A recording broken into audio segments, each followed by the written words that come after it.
சபா Bersatu செயலாளர் Yunus Noordin இன்று கட்சி தலைவர் முஹிதீன் யாசின் பதவி விலக வேண்டும் என்ற கோரிக்கையை ஆதரிக்க 8 பிரிவு தலைவர்கள் கட்டாயப்படுத்தப்பட்டதாக கூறப்படுவதை நிராகரித்தார். இந்த குற்றச்சாட்டுகள் பொய்யானவை என்றும் பொதுமக்களை தவறாக வழிநடத்தும் நோக்கம் கொண்டவை என்றும் அவர் விவரித்தார். முஹிதீன் ராஜினாமா செய்ய கோரி நேற்று நடைபெற்ற பத்திரிகையாளர் சந்திப்பில் கலந்து கொண்ட பிரிவு தலைவர்களுக்கு எந்த ஆவணங்களும் வழங்கப்படவில்லை என்று யூனுஸ் கூறினார். எந்த வற்புறுத்தலும் இல்லை என்று தெரிவித்த அவர் பத்திரிகையாளர் சந்திப்பின் போது யாரும் எந்த ஆவணங்களிலும் அல்லது எஸ்டிகளிலும் கையெழுத்திடவில்லை என்று தெரிவித்தார். சபாவில் நவம்பர் 29ஆம் தேதி நடந்த தேர்தலில் பெர்சாத்துவின் மோசமான தோல்விக்கு பிறகு 8 பிரிவு தலைவர்களும் முஹிதீன் பதவி விலக வலியுறுத்தும் ஆவணத்தில் கையெழுத்திடுமாறு கேட்டுக்கொள்ளப்பட்டதாக கூறப்படும் குற்றச்சாட்டுகளுக்கு அவர் இவ்வாறு பதிலளித்தார். தேர்தலுக்கு பிந்தைய அறிக்கையை வழங்க யூனுஸ் மற்ற 20 பிரிவு தலைவர்களுடன் சேர்ந்து செய்தியாளர் சந்திப்பை நடத்தினார்.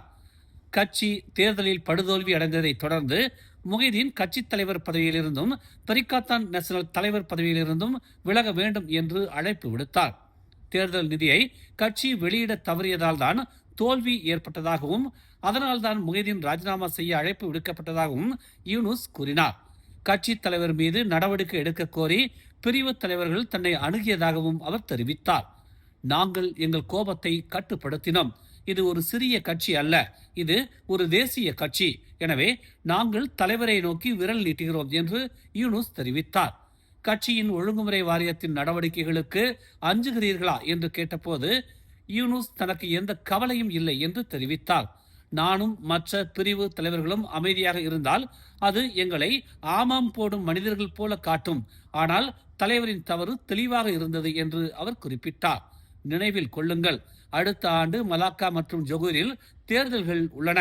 இது மீண்டும் நடக்கலாம்.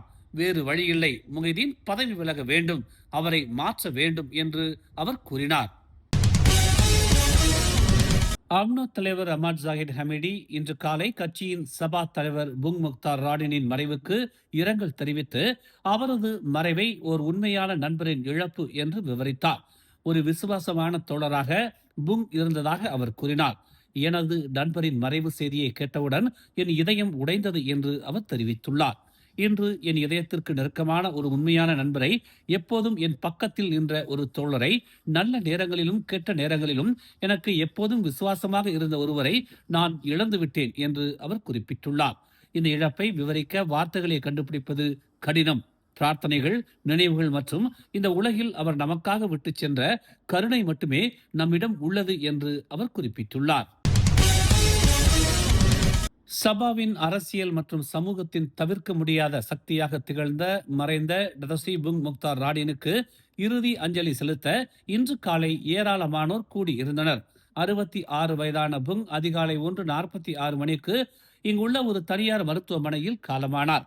காலை 8 மணி முதலே சபா முதலமைச்சர் டதஸ்ரீ ஹஜிஜி நூர் உள்ளிட்ட உறவினர்கள், அரசியல் தலைவர்கள், சகாக்கள் மற்றும் ஆதரவாளர்கள் ஜாரா அமர்வுக்காக லூயாங்கில் உள்ள இடாங் ரெசிடனில் உள்ள அவரது இல்லத்திற்கு வந்தனர்.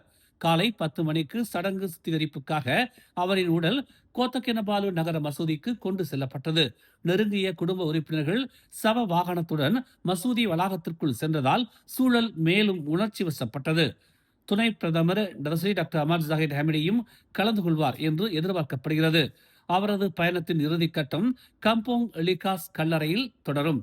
அங்கு அவர் பிரார்த்தனைகளுக்கு பிறகு அடக்கம் செய்யப்படுவார் என்று தெரிவிக்கப்பட்டுள்ளது.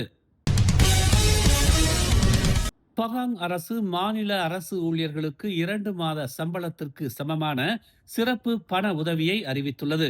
அடுத்த ஆண்டு 2 தவணைகளில் இந்த தொகை வரவு வைக்கப்படும் என்று மந்திரி பசார் டதஸ்ரீ வான் ரோஸ்டி வான் இஸ்மாயில் தெரிவித்துள்ளார்.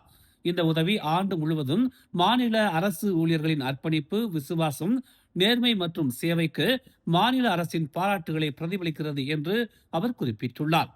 இந்த ஊதியம் 48 மில்லியன் ரிங்கிட் ஒதுக்கீட்டை உள்ளடக்கியது என்று அவர் இன்று விஸ்மா ஸ்ரீ பகாங்கில் 2025 பகாங் பட்ஜெட்டை தாக்கல் செய்த போது இதனை அறிவித்தார்.